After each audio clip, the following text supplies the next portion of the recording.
Good morning student, welcome back to Oswal online classes. हमने हिंदी में chapter 17 वीर कुंवर सिंह पढ़ लिया था। अब इसके जो क्वेश्चन आंसर है वो कर लेते हैं, तो आपको ये नोटबुक में करने हैं, ठीक है।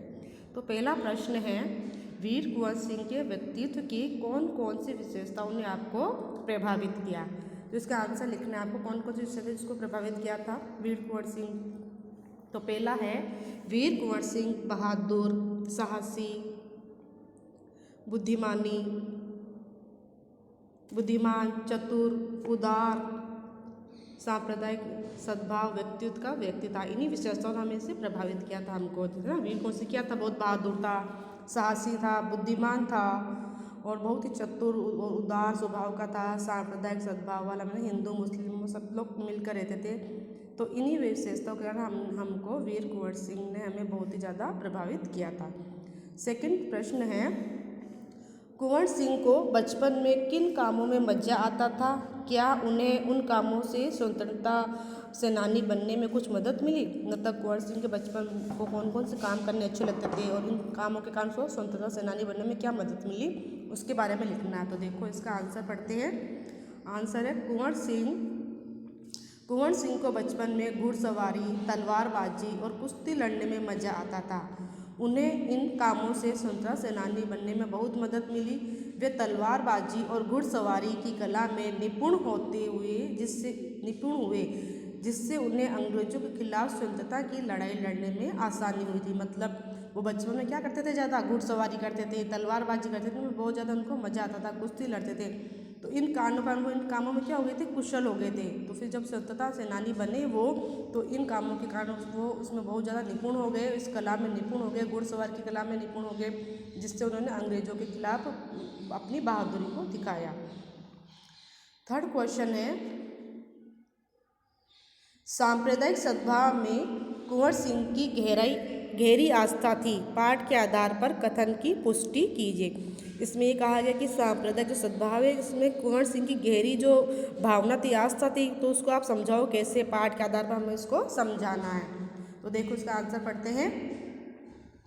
इब्राहिम खां और किफ़ायत हुसैन वीर कुंवर सिंह की सेना में धर्म के आधार पर नहीं बल्कि कार्यकुशलता और वीरता के कारण उच्च पद पर थे। उनके राज्य में हिंदुओं और मुसलमानों के सभी त्यौहार एक साथ मिलकर मनाए जाते थे। मतलब हिंदू मुस्लिम जो भी त्यौहार मनाते थे तो दोनों वो मिलकर मनाते थे। हिंदू वाले त्यौहार में मुस्लिम साथ होते थे और जो मुस्लिम त्यौहार मनाते थे उसमें हिंदुओं को भी बुलाया जाता था। उन्होंने पाठशाला के साथ ही मकबरे भी बनवाए। इन बातों से पता चलता है कि सांप्रदायिक सद्भाव में कुंवर सिंह की गहरी आस्था थी। ठीक है। अब चौथा प्रश्न है, फोर्थ, पाठ के किन प्रसंगों से आपको पता चलता है कि कुंवर सिंह साहसी, उदार एवं स्वाभिमानी व्यक्ति था? तो हमें जो चैप्टर है उसमें हमने पढ़ा था कौन कौन से प्रसंग ऐसे हैं जिससे हमें पता चलता है कि कुंवर सिंह साहसी था, उदार था एवं स्वाभिमानी था। तो देखो इसका आंसर पढ़ते हैं। साहसी, उनकी पूरी गाथा उनकी साहसी होने का प्रमाण है। मैं जो हम चैप्टर में उसकी उन्हीं के बारे में पढ़ा था, तो उनका जो पूरी कहानी है वो उनके साहसी होने का ही प्रमाण देती है। कुंवर सिंह ने जगदीशपुर हारने के बाद भी मनोबल नहीं खोया और संग्राम में भाग लिया था। उन्होंने अपनी घायल भुजा को स्वयं काटकर गंगा में समर्पित कर दिया, जो कि उसके साहस का अद्वितीय उदाहरण है। कुंवर सिंह क्या था कि वो उसने उसका गोली लगी थी इसकी बाएं हथेली में, तो उसने अपना हाथ काट कर क्या कर दिया था, गंगा नदी में बहा दिया था। तो इस कारण उसके साहस होने का प्रमाण मिलता हमें कि वो बहुत ही साहसी था। उदार, कुंवर सिंह बड़े ही उदार हृदय थे। उनकी आर्थिक स्थिति अच्छी न होने के बावजूद भी वे निर्धनों की हमेशा क्या करते थे, सहायता करते थे।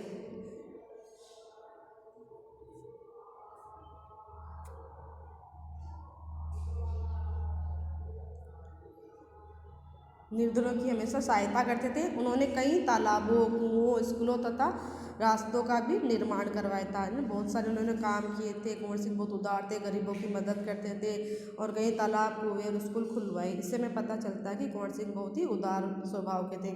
स्वाभिमानी कैसे थे वो?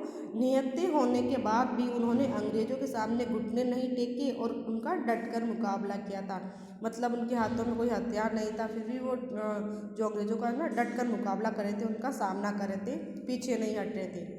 फिफ्थ क्वेश्चन है अब, आमतौर पर मेले मनोरंजन, खरीद फरोख्त एवं मेल जोल के लिए होते हैं। वीर कुंवर सिंह ने मेले का उपयोग किस रूप में किया? तो हमें इसका आंसर लिखना है कि जो मेले वगैरह होते हैं हमेशा वहाँ खरीदे, कुछ सामान खरीदते हैं, कुछ बेचते हैं, मनोरंजन के लिए होते हैं। लेकिन वीर कुंवर सिंह ने इस मेले का उपयोग किस रूप में किया, उसके बारे में पढ़ेंगे। तो देखो आंसर में, वीर कुंवर सिंह ने मेले का उपयोग स्वतंत्रता की क्रांतिकारी गतिविधियों, गुप्त बैठकों की योजनाओं को कार्यान्वित करने के लिए किया। मतलब जो वो बैठक करते थे कि हमें स्वतंत्रता कैसे प्राप्त करनी है, क्या क्या योजना बनानी है, क्या क्या हमें क्या आगे क्या करना, क्या मिलकर कैसी योजना बनाएंगे, है ना। तो इसकी जो सारी योजनाएं बनाते थे, तो उस स्थान को उन्होंने एक अपनी बैठक के लिए चुना था, अपना केंद्र बना लिया था कि हमें जो भी बैठक करनी है, जो भी योजना बनानी है, हम इस मेले के अंदर ही करेंगे। अब देखो इसके बाद आगे निबंध से पहला प्रश्न है, सन 1857 के आंदोलन में भाग लेने वाले किन्हीं 4 सेनानियों पर 2-2 वाक्य लिखने हैं। किसी के ऊपर भी 2-2 वाक्य लिखने हैं आपको। 4 सेनानी ले लो, उनमें से जैसे पहला लक्ष्मीबाई ले लेते हैं। लक्ष्मीबाई के ऊपर पढ़ते हैं हम लोग थोड़ा सा। रानी लक्ष्मीबाई अंग्रेज झांसी को अपने अधीन करना चाहते थे, लेकिन रानी लक्ष्मीबाई ने झांसी देने से इनकार कर दिया और अंग्रेजों के साथ युद्ध करना स्वीकार किया। रानी लक्ष्मीबाई कहाँ की रानी थी? झांसी की रानी थी। तो जो अंग्रेज थे ना, वो झांसी पर अधिकार करना चाहते थे, लेकिन लक्ष्मीबाई ने झांसी देने से इनकार कर दिया उनका, और अंग्रेजों के साथ क्या किया था? डट कर मुकाबला किया, उनका सामना किया। फिर ये तात्या टोपे, इनके बचपन का नाम क्या था? रघुनाथ पंत था। बाजीराव ने उनकी बुद्धिमानी देखकर उन्हें एक टोपी उपहार में दी और उनको तात्या टोपे नाम दिया, है ना। बाजीराव जो थे ना, उन्होंने उनकी जो बहुत बुद्धिमान थे, तो उन्होंने अपनी टोपी उनको उपहार में दे दी, एक टोपी दी थी, तभी से उनका नाम क्या पड़ गया? तात्या टोपे। तात्या टोपे ने देश की आज़ादी के लिए हंसते हंसते अपने प्राणों का त्याग कर दिया। अब मंगल पांडे के बारे में पढ़ेंगे। मंगल पांडे ने कई ब्रिटिश सिपाहियों वे अधिकारियों को मौत के घाट उतारा। जब अंत में अकेले हो गए तो उन्होंने ब्रिटानिया के हाथ में मरने के बजाय खुद मरना स्वीकार कर लिया। जब वो अंत में एकदम अकेले हो गए, घायल हो गए, तो उन्होंने सोचा अंग्रेज सेना मुझे मार देगी, इसलिए उसने अपने आप ही मरना स्वीकार, खुद अपने आप को मार लिया। उन्होंने खुद को मारना स्वीकार कर लिया था। उन्होंने क्या खुद को गोली मार दी और बुरी तरह से घायल हो गए। ब्रिटिश सरकार ने 8 अप्रैल 1857 को मंगल पांडे का कोर्ट मार्शल किया, वे उनको फांसी पर चढ़ा दिया। वो पहले ही उन्होंने गोली मार दी थी, घायल हो गए थे, फिर अंग्रेज उसको पकड़ के लेकर उन्होंने उनको फांसी दे दी थी 8 अप्रैल 1857 को। अब पढ़ेंगे नाना साहब। नाना साहब क्या थे? मराठों में अत्यंत लोकप्रिय थे। बाजीराव ने उन्होंने गोद लिया था, लेकिन ब्रिटिश सरकार ने नाना साहब को मराठों को पेशवा बनाकर गद्दी पर बिठाने से इनकार कर दिया। तभी नाना साहब ने उनसे बदला लेने व भारत को आज़ाद करवाने की ठान ली थी।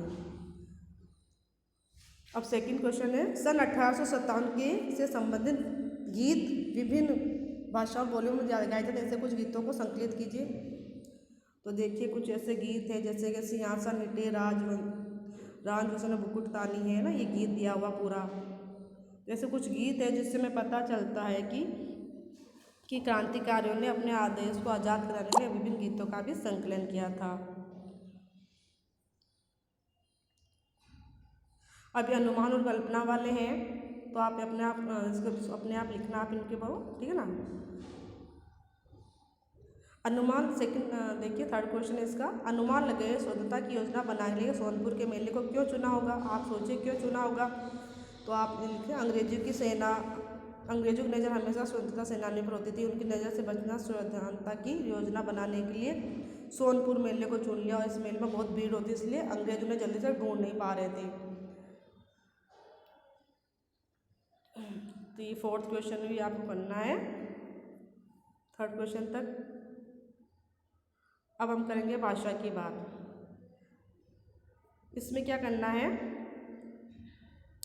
वचन बदलने, इनके क्या बदलने? वचन। तो नीति का क्या जाएगा? नीतियों, स्थिति का स्थितियों, जिम्मेदारियों का जिम्मेदारी, मतलब जो बहुवचन उसको एकवचन बनाना और एकवचन उसको बहुवचन बनाना।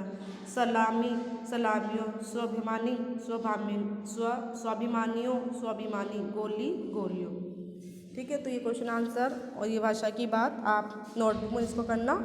ठीक है, धन्यवाद। अच्छे से करना सुंदर राइटिंग में।